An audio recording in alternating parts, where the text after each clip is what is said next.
Mr. Christodoulou, thank you very much indeed for coming in to talk to us. Investors are still troubled by Greece's situation. They're not convinced the austerity measures are going to work, and they are demanding higher yields on bonds, 5 times higher than that of Germany, say, on the 10-year bond on Greek debt. What is the market telling us? Well, we're definitely monitoring the market, but I think it's too early to tell. And the reason it's too early to tell is because just as we started the implementation of the austerity package, we had the unfortunate downgrade at the end of June, which created a whole new, if you like, situation for us, as a number of investors who could not hold, if you like, sub-investment grade paper, they had to unload. And we are in a technical situation, and we're still in it, whereby we have sellers who have passively, they have to sell, and we have had an absence of buyers. And the reason we've had an absence of buyers is because at the moment no one has been marketing Greece, mainly because everybody's holding back and waiting to see how this austerity measures will pan out before they start aggressively going out and marketing our credit to the spread investors, if you like. So people are holding off. One thing they will be looking at are the chances that Greece will have to roll over the IMF and EU loans. What do you think are the chances of that? I think we'll stick to the package. We'll stick to the agreement. We'll stick, as the Minister of Finance has explicitly stated, we'll honor all our contractual agreements. We have engaged in a very tough austerity package, and I'm very glad to say that the general public is very much supportive.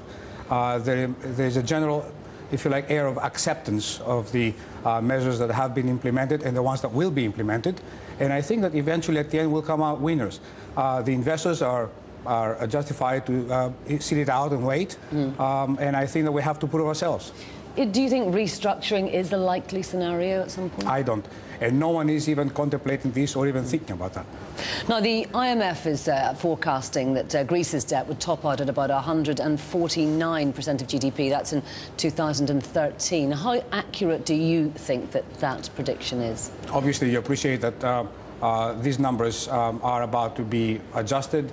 And this is all in the knowledge, if you like, of the IMF and the EU and the ECB. We've put together a package that's viable, and we have, if you like, the credibility of all these 3 institutions behind us is a 4-party agreement between all of us, and all we have to do is stick to our program. Now, last month you said that Greece is going to start selling those Treasury bills monthly from September to keep regular access to the markets. So for next week, what are your plans? Can you tell me? Well, we will be issuing, it's actually on our website, we'll be issuing, starting next Tuesday, 6-month T-bills, and the following Tuesday, the 3-month T-bills, and we'll be visiting the markets on the 2nd and 3rd Tuesday of each and every month, except from like August and December, and we intend this way to just keep a closer contact with the market. So those are very short term. You're not going to issue any 52-week bills, no? No, because you see, there's no point paying up in terms of yield to access 12-month money when this accessibility to long-term financing is provided to us by the package. Right. So all we want to do is like keep, if you like, our short-term investors happy.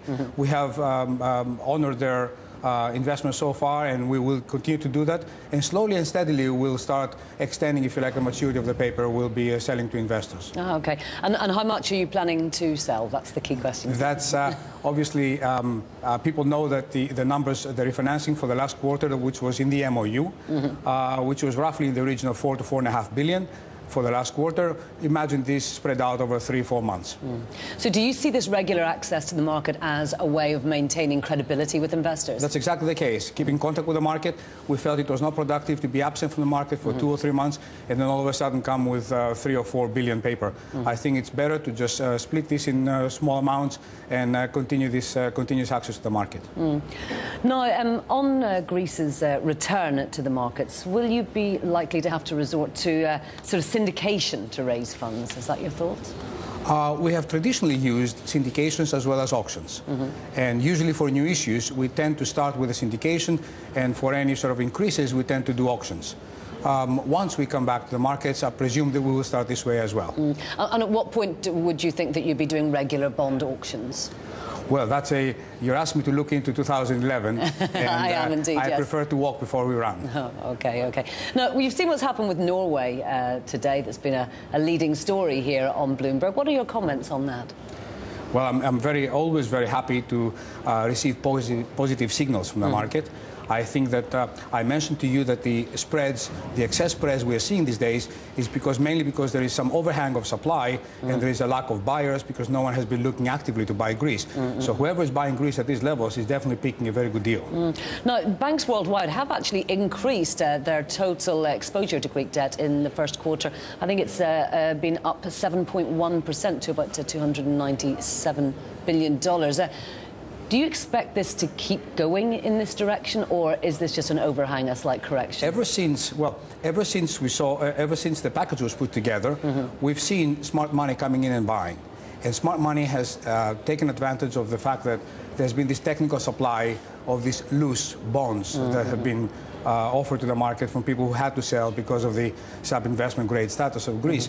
So I think that this is a good opportunity for them to pick up good yields, good paper, and I think slowly and steadily this will feed onto itself and we'll get more and more buyers coming in. Okay, but you will need at some point to get an upgrade, a ratings upgrade, to allow other people back into the market. Well, you will see, I expect that, and that's usually what happens in the market, is that people tend to be attracted by the yield and the spread. They will come in and buy, and after the market has turned around and you see a spread compression, sometime after that you'll see the rating increase. Okay. Mr. Christodoulou, thank you very much indeed for joining us today. Glad to be here.